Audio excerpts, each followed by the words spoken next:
3월 12일 주일 예배를 시작하도록 하겠습니다. 하나님께서 오늘 우리에게 주신 말씀은 누가복음 6장 38절의 말씀입니다. 이 말씀 우리가 함께 읽도록 하겠습니다. 시작. 주라 그리하면 너희에게 줄 것이니 곧 후이되어 누르고 흔들어 넘치도록 하여 너희에게 안겨주리라. 너희의 헤아리는 그 헤아림으로 너희도 헤아림을 도로 받을 것이니라. 아멘. 오늘 이 시간 우리를 사랑하신 하나님 우리에게 말씀하실 때 우리의 연약함을 아시고 우리가 부른 찬양처럼 우리가 세상을 살다 보면 수없이 우리의 삶을 흔드는 거친 풍파가 우리의 삶 속에 있다는 겁니다. 그래서 하나님께서 매 주일마다 기억하라고 또 매 주일에 매일의 삶 속에 체험하라고 우리에게 선포하게 하신 말씀 빌립보서 4장 13절 말씀 힘차게 선포하는 시간 갖도록 하겠습니다. 빌립보서 4장 13절 말씀 내게 능력 주시는 나의 주님 안에서 내가 모든 것을 할 수 있느니라. 아멘. 우리가 예수님을 믿는 것은 지식의 문제도 아니요 감정의 문제도 아니요 우리의 삶이라는 거예요. 하나님께서 우리에게 말씀하신 것처럼 우리는 연약하고 아는 것도 없고 가진 것도 없는데 근데 너무나 놀랍고 신기한 것은 나를 사랑하신 하나님이 내 삶 속에 능력으로 역사하시니까 그런 연약한 우리가 세상 속에서 모든 것을 할 수 있는 능력자로 담대하게 살아가게 될 줄 믿습니다. 하나님은 우리를 사랑하셔서 우리에게 말씀하세요. 하나님께서 요즘 계속해서 이제 2024년 들어서 계속해서 우리에게 주신 말씀이 어떤 말씀인가? 오늘도 오늘 말씀의 제목이 뭐냐면 복 주시는 하나님 5예요. 복 주시는 하나님 5번째 벌써 말씀하고 계세요. 우리를 사랑하신 하나님은 우리를 창조하셨고 우리를 죄에서 구원하셨을 뿐만 아니라 그 하나님은 우리에게 복을 주시는 하나님이시다라고 말씀한다는 거예요. 영적인 복도 주시고 현실적인 복도 주시는 하나님이시라는 거예요. 하나님께서 왜 계속해서 올해 우리에게 이 말씀을 주시는가? 우리가 세상을 살다 보면 하나님이 주시는 복, 그 복이 필요하다는 거예요. 하나님 주신 그 영적인 복이 필요하고 하나님 주신 현실의 복이 필요하다는 거예요. 그래서 하나님께서 계속해서 말씀하실 때 하나님은 그냥 자랑하시는 것이 아니에요. 나는 이런 하나님이야 라고 자랑하시는 것이 아니라 하나님이 계속해서 지금 5주에 걸쳐서 복 주시는 하나님, 우리 하나님은 복 주시는 하나님이시다 라고 말씀하신다는 것은 그 하나님께서 올 한 해 여러분 한 사람 한 사람의 삶 속에 풍성한 복을 주실 걸 믿습니다. 영적인 복도 주실 것이요 현실적인 복도 주실 것이요 하나님께서 우리에게 그렇게 풍성한 복을 주시기 때문에 그래서 계속해서 말씀하신 거예요. 하나님은요 사람처럼 그냥 싱겁게 그냥 말만 하시는 분이 아니시라는 거예요. 내가 이제 올 한 해 너희의 삶 속에 얼마나 놀라운 복을 줄지 한번 기대해봐라. 그래서 올 한 해가 마무리되는 송구영신 예배 때 우리의 한 해 2024년을 돌아볼 때 야 하나님이 그냥 연초부터 복 주시는 하나님에 대해서 계속 말씀하시더니 내 삶 속에 이런 놀라운 역사가 있었네. 이런 영적인 놀라운 역사가 있었고 현실인 놀라운 역사가 있었네. 이런 놀라운 간증들이 올 한 해도 풍성하게 쌓여가게 될 걸 믿습니다. 하나님은 말씀하시고 그렇게 하나님께서 우리에게 복 주시는 하나님이라 말씀하시고 지난주에는 하나님이 주시는 복 중에 좀 특별한 복에 대해서 말씀하셨어요. 어떤 복을 말씀하셨는가? 우리 예수님께서 죄를 지은 우리를 대신하여 십자가에 돌아가시고 부활하심으로 해서 우리를 죄에서 구원하시는 구원, 그 영원 구원의 사역을 이루셨어요. 그래서 이제 그 영원 구원의 사역을 이루셨기 때문에 이제 예수님을 믿는 우리들은 이제 우리 예수님이 공생의 기간 동안 하신 일보다 더 큰 일, 예수님의 십자가 죽으심과 부활하심을 통해서 이루신 그 일, 즉 영원 구원, 그 영원 구원의 삶을 살 수 있다라고 말씀하셨어요. 그래서 하나님께서 지난주에 우리에게 말씀하셨습니다. 우리가 영혼 구원, 영적으로 죽어있는 사람을 영적으로 살아나도록 도와주는 이 영혼 구원, 이 영혼 구원의 삶을 사는 것은 하나님이 우리에게 주신 특별한 복이다 라고 말씀하셨어요. 영혼 구원이 우리에게 주신 무거운 일이 아니에요.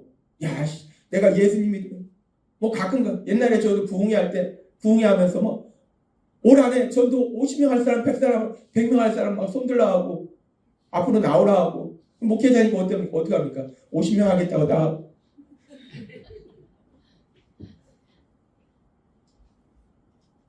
좋은 건데 뭔가 부담이 팍팍 와요. 뭔가 의무감이 느껴져요. 그리고 사람이요 참 연약한 것이요. 막 하라고 하면요 더 하기 싫어. 하나님이요 영혼의 삶을 사는 것이 우리에게 주신 의무가 아닙니다. 하나님은 이 부분을 계속 말씀하시는 거예요. 우리가 잘못 생각하는 것이 영혼 구원하는 것이 내가 사람들을 구원받도록 도와주는 것이 의무다라고 생각하는데 의무가 아니라 하나님이 지난 시간에 우리에게 말씀하신 것처럼 영혼 구원의 삶을 사는 것은 하나님이 우리를 사랑하셔서 우리에게 주신 특별한 복임을 믿습니다.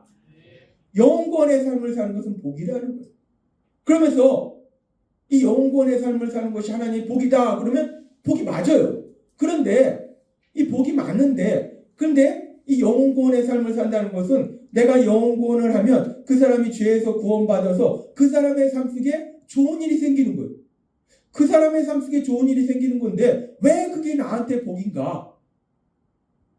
저는 참 질문이 많은 사람입니다. 궁금한 것이 참 많은 사람이에요. 그래서 예수님 믿은 다음에도요. 아버지 분명히 아버지께서 영혼 구원의 삶을 사는 것이 우리에게 주신 특별한 복이다. 의무가 아니다. 그건 복이다 라고 말씀하셨는데 아버지 근데 제가 생각해 보니까요. 제가 A라는 사람을 영혼 구원하면요. 그 사람이 이제 죄에서 구원받아서 행복하게 사는 거. 그래서 그 사람이 좋은 일인데 그게 왜 나한테 복이에요? 그 사람한테 좋은 일인데 왜 나한테 복이에요? 전 궁금한 게 많습니다. 궁금하면 바로 또 아버지한테 여쭤봅니다. 우리가 참 좋은 게요. 우리가 궁금한 게 생길 때 뭐 학교 가야지 물어보는 게 아니고 교수님을 만나야지 물어보는 것이 아니고 우리 하나님은 언제나 우리와 함께 하시잖아요. 그러니까 내가 있는 그 자리에서 우리 아버지한테 물어볼 수 있는 거예요. 아버지, 영혼 구원이 내가 좋은 게 아니라 그 사람이 좋은 건데 왜 나한테 주시는 복이에요? 그 사람한테 주시는 복이 아니라 왜 나한테 주시는 특별한 복이에요? 제가 아버지한테 물어봤어요. 그랬더니 아버지가 저한테 말씀해 주셨어요. 우리 아버지는요, 저희가 아버지한테 여쭤보면요, 말씀해 주세요. 근데 여기서 오해하시면 안 될 것이 그렇다고 해서 아버지가 뭐 사람의 음성으로 저한테 말씀해 주신 게 아니라는 겁니다. 우리가 아버지한테 여쭤보면요, 아버지는 이미 아버지의 말씀이 어디에 있습니까? 성경에다 기록되어 있다는 거예요. 그래서 성경의 말씀, 그 성경의 말씀을 생각나게 하셔서 그 말씀을 통해서 우리에게 말씀해 주신다. 그러니 아버지가 우리가 들리는 뭐 사람의 소리로 말씀하신 것이 아니라 성경의 말씀을 통해서 우리에게 말씀해 주시는데 내가 성경을 모르면 아버지가 말씀해 주셔도 내가 못 듣는 거예요. 그래서 내가 날마다의 삶 속에 성경이 있는 거고 그래서 주일마다 하나님의 말씀을 듣는 거고 아무튼 그렇게 제가 궁금해서 아버지 앞에 여쭤보니까 아버지께서 말씀해 주셨다는 거예요. 지난주에 말씀해 드렸잖아요. 지난주에는 그 말씀까지 하면 너무 길어지니까 지난주에 아니고 오늘 말씀드렸는데 오늘 그래서 하나님이 저희에게 왜 영혼의 삶을 사는 것이 그 사람한테 좋은 것 같은데 나한테 주시는 특별한 복인가? 이 부분에 대해서 우리에게 말씀해 주십니다. 세 가지 관점에서 말씀해 주시는데 우리가 첫 번째 생각해 볼 것이 우리가 창세기에 보면은 하나님께서 아담과 하와를 창조하시고 아무것도 부족함이 없는 에덴 동산에서 살게 하셨어요. 에덴 동산은요 부족함이 없어요. 먹고 싶으면 이거 먹고 쉬고 싶으면 쉬고 춥지도 덥지도 않아요. 그러니까 옷도 안 입고 살았잖아요. 우리가 옷을 입는 것이 추우니까 입고 또 더우면 좀 가볍게 입고 그래서 지금도 추우니까 이렇게 히터도 들고 여름에는 에어컨도 들고 그런데 에덴 동산은 그게 필요 없는 거예요. 하나님이 그냥 모든 것이 완벽하게 해주셨기 때문에 부족함이 없어요. 아무것도 부족함이 없는 그런 삶을 살았는데 그런데 아무것도 부족함이 없어서 행복할 것 같은데 그런 아담과 하와에게 그런 하와에게 악한 사단이 뱀의 모습으로 와서 이 하와를 유혹합니다. 아무것도 부족함이 없는데 내가 다 가지고 있는데 도대체 뭘 가지고 유혹할 수 있을까? 돈이 많은 사람한테 내가 돈 줄게 하면서 유혹할 수는 없을 거예요. 체력이 좋은 사람한테 내가 더 건강하게 해줄게 하고 유혹할 수는 없을 거예요. 아담과 하와는 부족함이 없어요. 아무것도 부족함이 없는데 도대체 뭘 가지고 사단이 유혹할 수 있을까? 사단은 인간의 연약함을 정확하게 압니다. 그래서 사단이 어떻게 유혹하는가? 이 사단이 어떻게 유혹했는지 창세기 3장 5절이 이렇게 말씀합니다. 같이 읽겠습니다. 시작. 너희가 그것을 먹는 날에는 너희 눈이 밝아져 하나님과 같이 되어 선악을 알 줄 하나님이 아심이니라.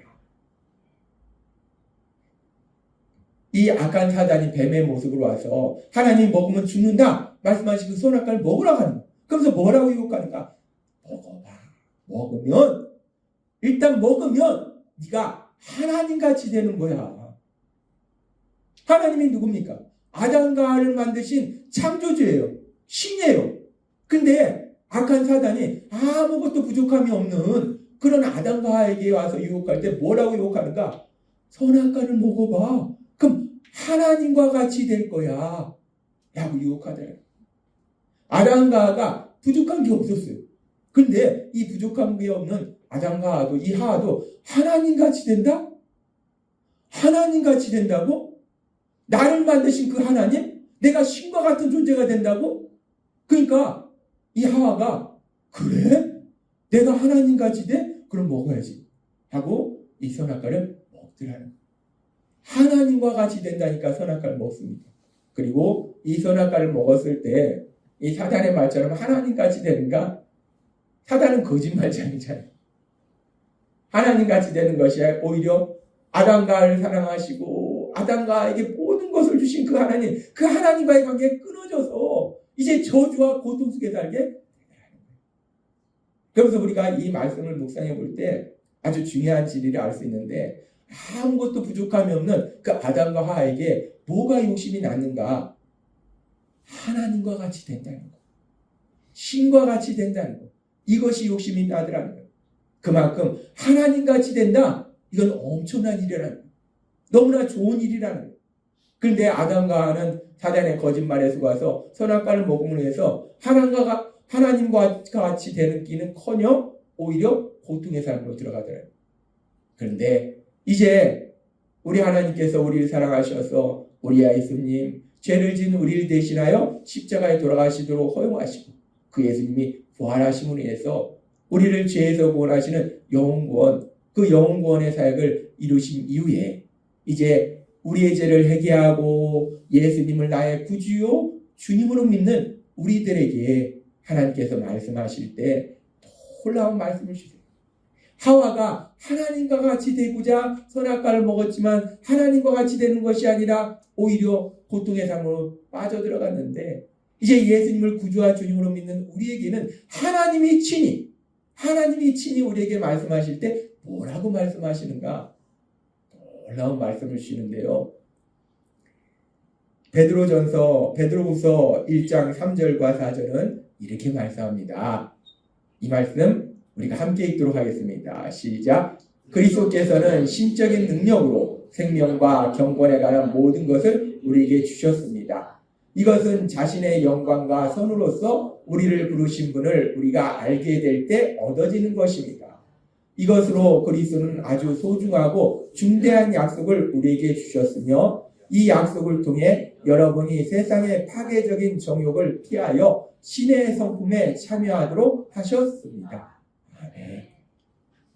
하나님께서 이제 예수님을 구주와 주님으로 믿는 우리에게 놀라운 약속을 주시는데 어떤 약속을 주시는가?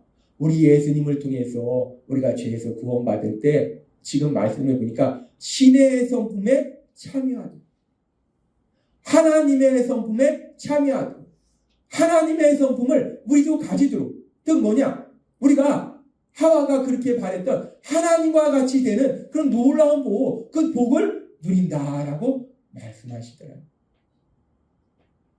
하나님은 친히 우리에게 말씀하십니다. 우리가 예수님을 구주와 주님으로 믿을 때 하나님께서 우리를 어떻게 만들어 주시는가? 신의 성품에 참여하도록 하나님의 성품, 신이신 하나님의 그 성품을 우리도 가지도록 만들어 주신다. 하나님과 같이 되도록 만들어 주신다. 하나님을 닮는 사람이 되도록 만들어 주신다라고 말씀하시더라고요. 놀라운 복입니다.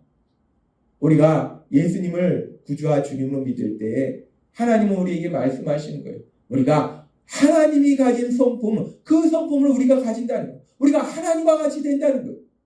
그러면서 우리가 이 말씀을 이제 조금 더 깊이 이 말씀을 묵상해 볼 때 그렇게 우리가 하나님의 성품을 가진다라고 했을 때 그렇다면 하나님의 성품은 무엇일까? 우리가 가지는 하나님의 성품은 무엇일까? 우리가 그 부분을 생각해 보면 하나님의 성품, 이 하나님의 성품에 대해서 성경은 분명하게 말씀합니다.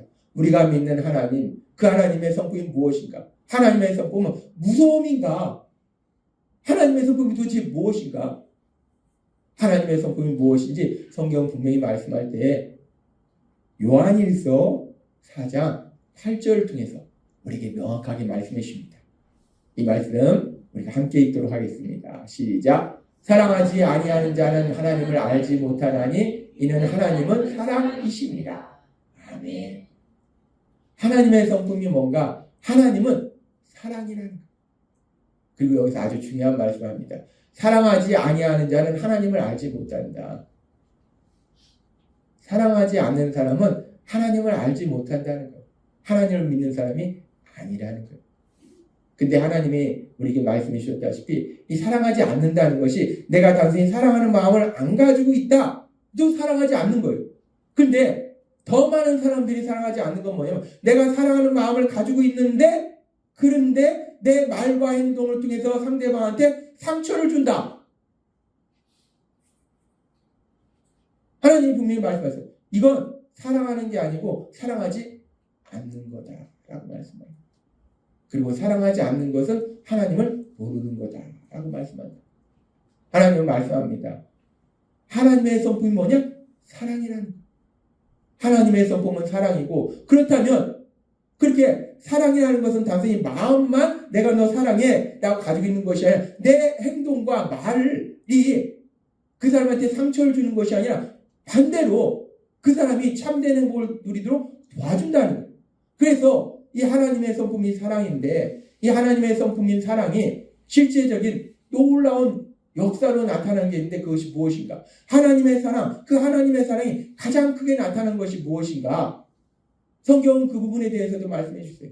하나님은 사랑이심이라 말씀하시고 그냥 추상적으로 어떤 지식이나 감정의 부분을 말씀하시는 것이 아니라 하나님이 말씀하신 그 사랑, 하나님이 사랑이라는 것이 단순히 지식의 문제도 아니고 감정의 문제도 아니고 말과 행동의 그런 문제라는 것을 분명히 하나님이 말씀하실 때 바로 다음 절에 이렇게 말씀하십니다. 요한일서 4장 9절은 이렇게 말씀합니다. 이 말씀 같이 읽도록 하겠습니다. 시작. 하나님의 사랑이 우리에게 이렇게 나타난 바 되었으니 하나님이 자기의 독생자를 세상에 보내심은 그로 말미암아 우리를 살리려 하심이라. 아멘. 하나님은 사랑이심이라. 하나님은 사랑이라는 것. 하나님의 성품은 사랑인데 단순히 그 성품이 사랑이라는 것이 하나님이 우리를 사랑하는 마음만 가졌다는 것이 아니라 그 사랑이 실질적으로 역사했다는 것. 행동으로 나타났다는 것. 어떻게 나타났는가? 요한복음 3장 16절의 말씀처럼 하나님이 세상을 이처럼 사랑하사 독생자를 주셨다라고 말씀하십니다. 이 독생자를 주셨다는 게 무엇인가? 독생자를 주셨다는 것은 지금 이 말씀처럼 우리 예수님을 십자가 죽으심에 내어주셨다는 거예요. 그래서 우리를 살리셨다는 거예요. 영적으로 죽었던 우리를 영적으로 살아가도록 만들어 주셨다는 거예요. 영원 구원의 삶을 살도록 만들어 주셨다는 거예요. 우리는 이 말씀을 통해서 알 수 있는 진리가 사랑이라는 것이 무엇인가? 사랑이라는 것은 결국 가장 중요한 것이 영적으로 죽었던 사람을 영적으로 살리는 거, 이것이 가장 큰 사랑이다. 하나님이 우리에게 보이신 가장 큰 사랑이 단순히 우리에게 뭐 돈을 많이 주시거나 우리의 머리를 좋게 하시거나 우리의 힘을 세게 해주시거나 이게 아니더라는 거예요. 물론 하나님은 그 모든 것도 우리에게 주시는데 하나님이 주신 가장 큰 사랑은 뭐냐면 영적으로 죽었던 우리를 영적으로 살리시는 놀라운 역사, 영원의 놀라운 역사를 이루셨음을 믿습니다. 사랑이라는 거, 가장 큰 사랑은 뭐냐? 영원이라는 거. 따라서 우리가 이 말씀들을 쭉 통해서 알 수 있는 것이 뭐냐? 우리가 하나님의 성품을 담는다는 것은 사랑의 성품을 가지게 되는 것이고, 사랑의 성품을 가진다는 것은 결국 우리 하나님처럼 영원 구원의 삶을 사는 것이 사랑의 성품을 가지는 거예요. 역으로 말하면 우리가 영원 구원의 삶을 산다? 우리가 하나님의 성품을 가진 것이다. 우리가 하나님과 같이 된 것이다 라고 말할 수 있다는 거예요. 따라서 하나님이 오늘 우리에게 말씀하실 때 영구원의 삶을 사는 것이 왜 나한테 주신 특별한 복인가? 영구원의 삶을 산다는 건요, 오늘 말씀을 통해서 하나님이 명확하게 말씀하신 것처럼 내가 하나님이 가진 그 성품을 가진 것이요, 하나님이 가진 사랑의 성품을 가진 것이요, 하나님의 사랑의 성품이 나타난 영혼구원, 그 영혼구원의 삶을 사는 거. 그렇기 때문에 영혼구원의 삶을 산다는 건 내가 하나님과 같이 되는 거. 그렇기 때문에 그것이 나의 주신 특별한 복이다라고 말씀하신다는 거예요. 내가 영혼구원의 삶을 사는 건요, 의무 때문에 사는 것이 아니라 내가 영혼구원의 삶을 사는 거, 그것이 하나님의 성품을 내가 가진 것이고 하나님과 같이 되는 거라는 거예요. 그 놀라운 복을 누린다는 거예요. 하나님이 주신 말씀처럼 영혼구원의 삶을 살아서 신이신 하나님, 창조주신 하나님, 그 하나님이 주신 성품, 하나님의 성품, 그 하나님의 성품을 가지는 놀라운 복을 누리시는 여러분이 되시길 바랍니다. 하나님과 같이 되는 거예요. 하와가 그렇게 되고 싶었던 하나님과 같이 되는 거, 선악과를 먹어서 되는 것이 아니라 영혼구원의 삶을 살 때 내가 하나님이 가진 성품을 나도 가지게 된다. 그래서 특별한 복이고, 또 영혼구원의 삶을 사는 것이 우리에게 특별한 복인 또 다른 이유가 있는데, 그것은 뭐냐면 내가 영혼구원의 삶을 산다는 것은요, 아주 신기한 것이 다른 사람의 기쁨이 나의 기쁨이 되는 놀라운 복을 누리는 거예요. 우리가 세상을 살아보지만 내 삶 속에 일어나는 일만 가지고 우리가 기뻐하고자 하면요, 사실은 우리 삶 속에 일어나는 일, 내 개인의 삶 속에 일어나는 일만 가지고는요, 기뻐할 일보다 어떻게 보면 속상하고 슬프고 염려하고 근심하고 화낼 일들이 사실은 더 많아요. 그런데 하나님은 말씀하시잖아요. 예수님 믿으면 항상 기뻐하라. 그 얘기는 뭐냐면 명령이 아니라 항상 기뻐하도록 만들어줄게 라는 말씀이라고. 아니, 내가 매일매일의 삶 속에 일어난 일 보면 오늘은 통장에 1,000만 원이 생기고 내일은 통장에 1억 원이 생기고 그러면 매일 룰루라 나겠는데, 오늘은 통장에서 1,000만 원이 빠져나오고 내일은 500만 원이 빠져나오고 3일째 되니까 마이너스 되고, 이게 뭐가 기뻐요? 우리 교회 이전하면 공사하면 통장에 돈이 빠져나가야 되는데, 내일만 가지고 기뻐하기 시작하면요, 기뻐할 일보다 염려, 근심, 슬퍼할 일이 더 많다는 거예요, 우리는. 그런데요, 우리가 영혼구원의 삶을 살면요, 놀라운 신비한 일이 일어나는데 다른 사람의 기쁨이 내 기쁨이 된다는 거예요. 우리가 영혼구원의 삶을 산다는 것은 죄로 인해서 영적으로 죽었던 사람이 영적으로 살아나도록 도와주는 거예요. 그리고 영혼구원을 받는다는 것이 무엇인가? 영혼구원을 받는다는 게 우리의 삶 속에 실질적으로 어떤 놀라운 역사가 일어나는지 하나님은 성경의 말씀을 통해서 그 부분도 분명히 말씀하시는데, 갈라디아서 3장 13절은 이렇게 말씀합니다. 같이 읽겠습니다. 시작. 그리스도께서는 우리를 위해 십자가에 달려 저주를 받으심으로 우리를 율법의 저주에서 구해주셨습니다. 성경에도 나무에 달린 사람마다 저주를 받은 자입니다 라고 기록되어 있습니다. 아멘. 우리가 영혼구원을 받는다라고 말씀할 때, 영혼구원을 받는다는 것은 죄에서 구원받는 것인데, 죄에서 구원받는다는 것은 죄의 결과인 죽음과 저주와 고통, 여기서 우리가 구원받는다는 거예요. 삶의 저주, 삶의 고통, 거기서 구원받는 거예요. 그래서 내가 누군가를 영혼구원의 삶을 살도록, 영혼구원 받도록 한다는 것은 그 사람이 삶 속에 저주와 고통 속에 있던 사람이 기쁨과 평안을 누린 삶으로 가도록 도와주는 거예요. 그것이 영혼구원의 삶을 사는 거예요.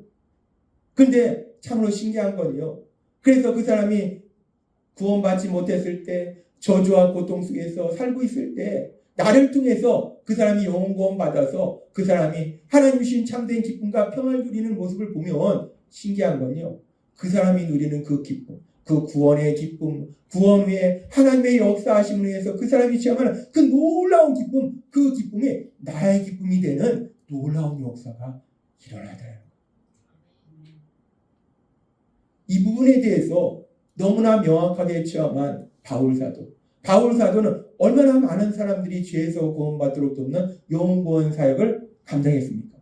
그 바울사도를 통해서 빌립보 교인도 구원받고 데살로니가 사람들도 구원받고 그렇게 구원받았어요.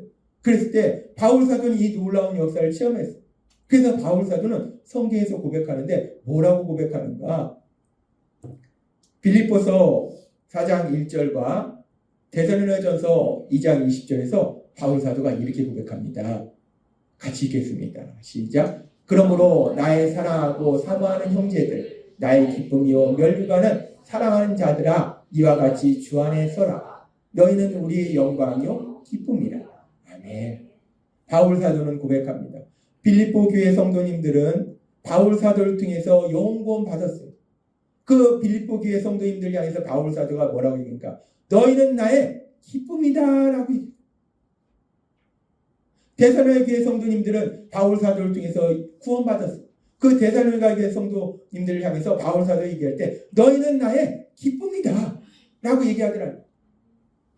빌립보 교회 성도님들이 바울의 기쁨이요 데살로니가 교회 성도님들이 바울의 기쁨이 되는 것은 빌립보 교회 성도님들이 구원받은 그 구원의 놀라운 기쁨이 바울에게 엄청난 기쁨을 주더라는 거예요.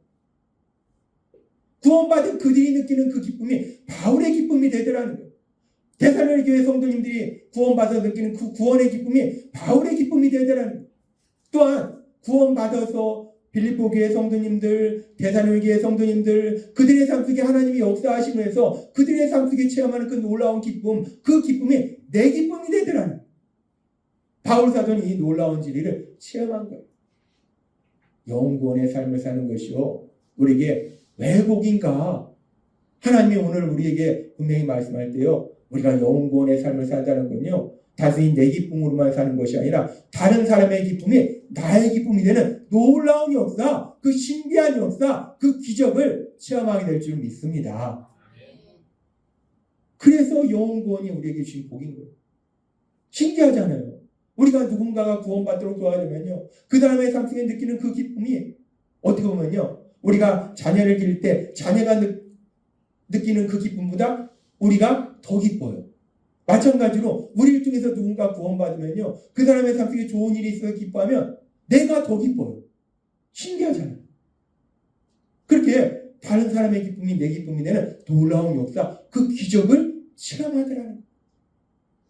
요즘 하나님께서 저에게 아침에 이제 밥 먹으면서 또 영상에 보면 산도 보고 그리고 또 인간극장도 보고 천천히 주일 아침에는 가능하면 천천히 밥을 먹습니다. 소화도 잘 되고 또 건강한 몸으로 또 말씀을 선포하기 때문에 천천히 즐겁게 밥을 먹는데, 오늘도 또 인간극장을 보면서 지난주처럼 그 인간극장을 통해서 하나님이 또 저에게 아주 놀라운 그런 또 진리를 깨닫게 하셨어요. 오늘 인간극장에는 뭐가 나왔냐면 이 제목이 3대장과 호총사인데 이 목사님 가정에 대해서 나왔어요. 목사님 가정이 3남매를 낳고 3남매면 꽤 많잖아요. 근데 3남매를 낳고 거기서 끝난 것이 아니라 이 자녀가 8명이에요.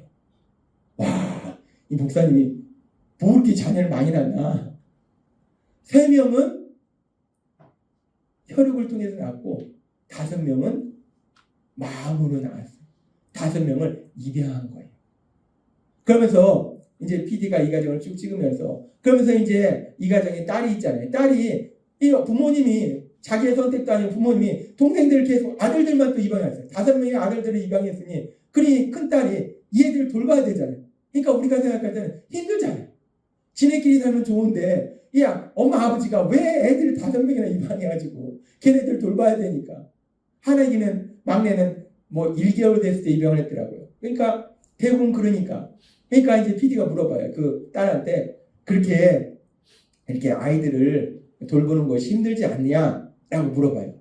그러니까 이 딸이요, 24살인데 놀라운 대답을 합니다. 뭐라고 하냐면 이 딸이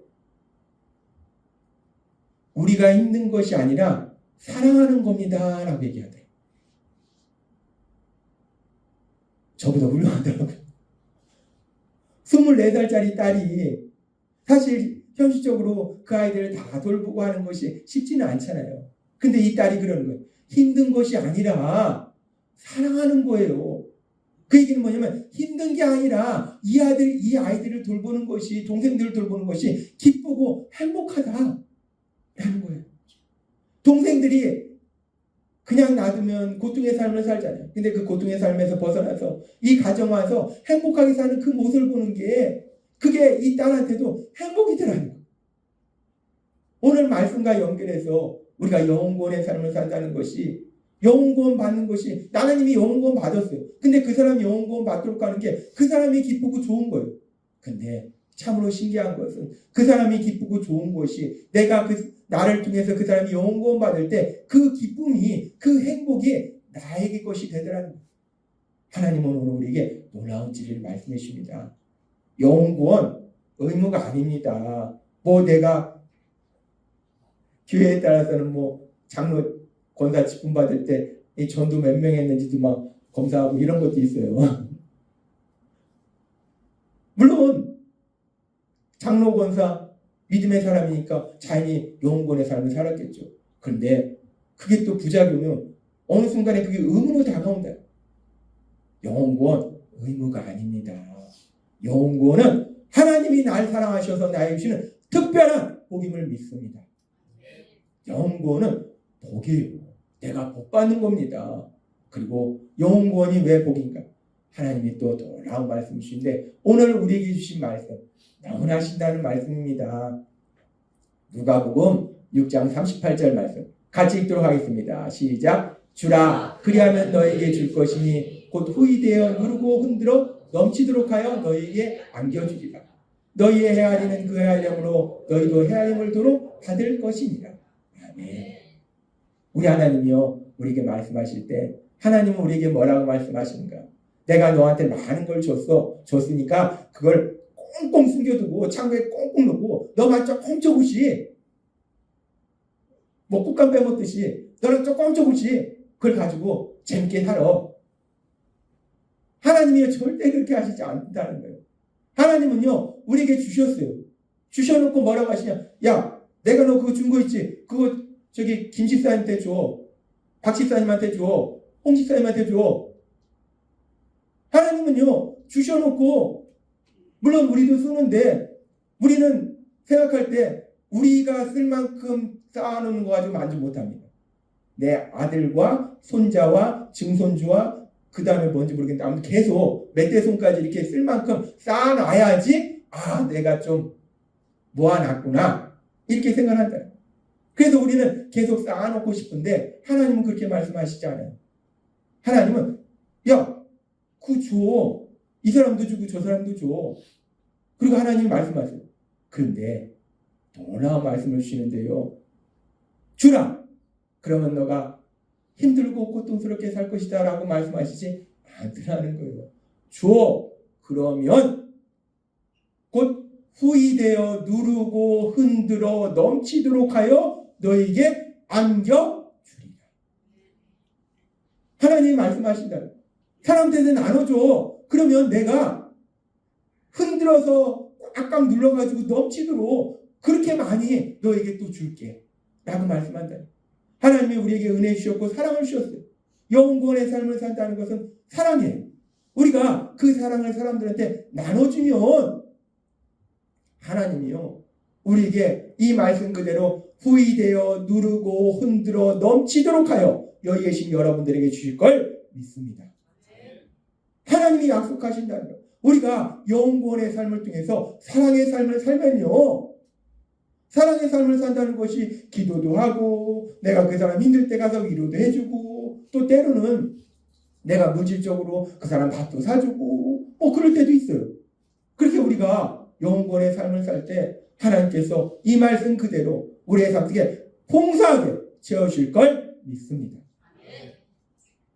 하나님이 오늘 우리에게 분명하게 말씀하시는 거예요. 영혼구원의 삶을 산다. 우리가 예수님을 믿으면 우리가 영혼구원의 삶을 살게 됩니다. 근데 우리가 자꾸 잘못 생각하는 것이 이 영혼구원의 삶을 사는 것이 뭔가 의무라고 생각해서 내가 해야 되는데 못하고 있네? 영혼구원의 삶이 의무가 아니라는 거예요. 영혼구원의 삶은 하나님이 우리에게 주신 특별한 복이라는 거예요. 영혼구원의 삶을 살 때 하나님의 성품을 내가 가지는 것이고 영혼구원의 삶을 살 때 다른 사람의 기쁨이 내 기쁨이 되는 것이고 또 그렇게 영혼구원의 삶을 살 때 하나님께서 우리의 삶 속에 더욱더 풍성하게 채우실 걸 믿습니다. 이 좋은 거를 이 복인데 우리가 이걸 멀리하면 안 되잖아요. 그래서 하나님이 오늘 우리에게 주신 말씀처럼 영혼구원의 삶을 사는 것은 하나님이 우리에게 주신 특별한 복이기 때문에 우리가 날마다의 삶 속에 이 복을 마음껏 누리시는 여러분이 되시기를 바랍니다. 아멘. 여러분 안에 계시는 성령님의 인도하심과 도우심, 하나님요 우리 힘으로 하라고 하지도 않아요. 성령님이 도와주시잖아요. 성령님이 인도하시고 도와주셔서 그 성령님의 인도하심과 도우심으로 영혼 구원, 그 특별한 복을 누리시는 여러분이 되시길 주님의 이름으로 축원합니다. 아멘. 기도하겠습니다. 하나님 아버지 감사합니다. 오늘도 주신 말씀처럼 우리가 예수님을 믿을 때 우리는 영혼 구원 받았는데 우리만 그렇게 영혼 구원 받는 것이 아니라 이제 우리가 다른 사람들이 영혼 구원을 받도록 도와주는 삶을 사는 것인데 그 삶이 의무가 아니라 하나님께서 우리를 사랑하셔서 주신 특별한 복임을 다시 한번 깨닫게 하시니 감사합니다. 하나님 아버지 날마다의 삶 속에 하나님이 주신 이 특별한 복, 영혼 구원, 이 영혼 구원의 삶을 살아가는 저희가 될 수 있도록 은혜 베풀어 주옵소서. 예수님의 이름으로 감사하며 기도드리옵나이다. 아멘.